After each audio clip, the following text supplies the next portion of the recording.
Hey man, Hey buddy, what is this called and why are we doing it? this is called Down in a Hole, and we do it because we can. Yeah, it's a hobby. It's therapy. I think we've talked about that in the Yeah, past. it really is.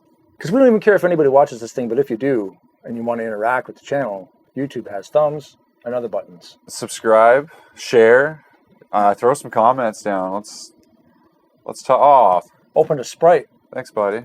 I'll open my lemon citrus carbonated beverage. Yes, me too. Not a Sprite. It's not Sprite. Should I insert like a clinking sound of fine china? You probably should. Thanks for watching the show. You should just throw it on there again, just for shits. Today, I was thinking of what should we call, this is like season 2 is what we're calling this season. And I was trying to think of segment names. Like when we review gear, we call it like weaponry review. Yeah, like something to do with weapons of mass destruction. Let's just call it weapons of mass destruction. Weapons of mass destruction. All right. So hard cut. Welcome to the segment we like to call weapons of mass destruction. So this weapon of mass destruction, which maybe you can see in camera B, is from Fuzzlord Effects. You know what that thing is, bro? It's beautiful. What is it, buddy? It's a guitar pedal made by the fine lads at Fuzzlord Effects. This video won't be too long because I'm definitely not like a tech nerd when it comes to the custom circuitry that's inside this pedal. But the MF-4. Well, what do you think? What are your thoughts? That's the second run. The first run looks like this. So the artwork has changed a little bit. I'm really big fan of that artwork. This thing is beautiful. Like, like it's stunning. It's built really, really well. Yeah. It's solid. Do you want to hold it? Oh, I'm already holding it. I think are you already holding it? But yeah, that's the thing too. It's not a cheaply built thing. No, it's beautiful. Links to all this stuff we're talking about right now, by the way, down in the bottom. And that thing, I wanted one of the first runs, and then they sell out so fast. They'll put out a line of these. They're gone in a weekend. Why don't you? Because they only make like 200 of them. Why don't you kind of talk about what it does? But it makes your guitar sound gnarly, fucking great. It's just I'm a big fan of doom metal and like sludge and just heavy shit. So this is like an old school kind of fuzz pedal. Like guys have kind of compared it to guys online I've watched review it to like the Rat, to the Big Muff Pie, like all those old fuzz pedals and stuff from like the 70s. And for just under $300 Canadian, handmade, Fuzzlord. It came from Ohio, according to the address label that was on the box. And it was dropped in my mailbox. And it sounds fucking awesome. It does. And then one thing I will say in comparison, because I've heard other fuzz pedals and distortion pedals, I've used a bunch. This takes a lot of the best tones and sounds out of those pedals, but slaps you in the face with even more dirty high end. Yeah, and like what I like about it too, like you said, it's a combination of a bunch of different classic circuitries, and these guys know their shit. Yeah. So they really customized it, put it in here, and they got your gain knob, tone knob, and your what's that? Your mids, and then your volume. And they make they got tons of other pedals that I want, but then money's also a thing. Oh yeah, that's the thing with the boutique pedals. But it's not really that expensive. Like when I go to Long & McQuaid, I can spend $300 on like a Behringer pedal. Man. Which I've done. I bought like a Boss pedal. I think it was like $100. But I think now, like especially with the internet, getting online and supporting a small crew like this, I'm a big fan of that. Yeah, I think that's awesome. Like, Behringer obviously started as a small operation as well. Everything did. Boss, Behringer, whoever makes these things.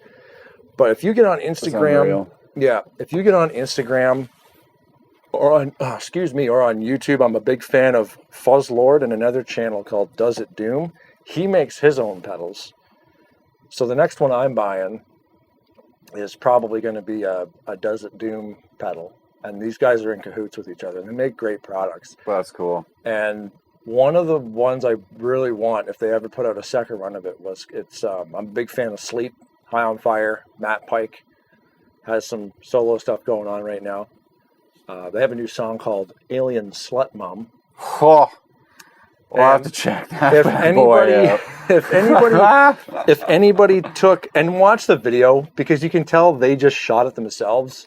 It's the same like with Clutch. Oh, I just bumped my mic. It's the same thing like Clutch does. You can tell they're just having fun because it's like just an internal family gig. And like when they shoot a video, you can tell they shot it. It's not like they don't go to a big studio and it's not a big production. So Alien Slut Mom from Matt Pike's new gig there is great. But they had a pedal called the Green Rabid Mammal. And it's a monstrosity. That's what it looks like. It's got knobs and switches and all kinds of cool stuff. I think it's about $300-400.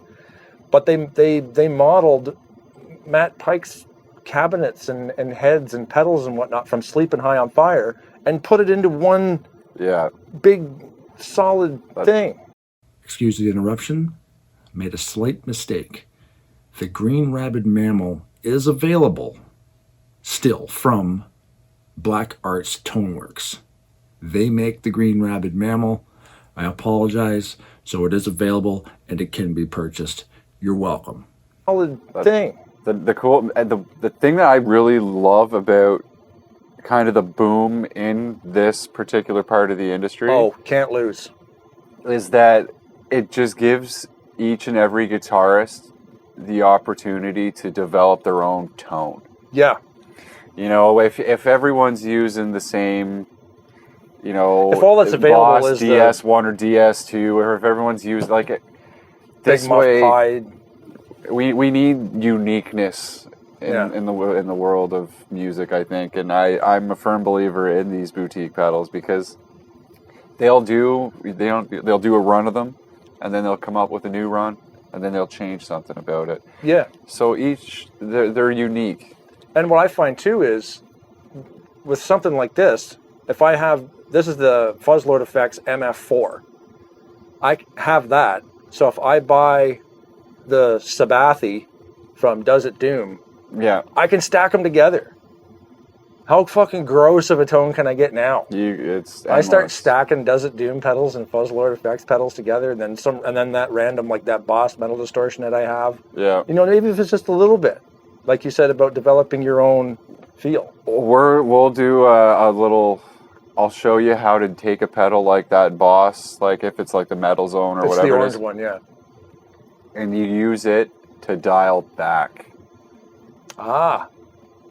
See, this is the guru guy. You actually play live on stage. I just fuck around. A lot of guys will get pedals and they'll go nuts but sometimes the secret is to have a pedal like, and I know Dan Donegan from Disturbed uses a Boss Metal Zone, but when you're listening to Disturbed and you hear the guitar, and it kind of sounds like they're bottling it, like it sounds like they're adding some like weird, crazy effect to like shrink the sound of the guitar. Okay.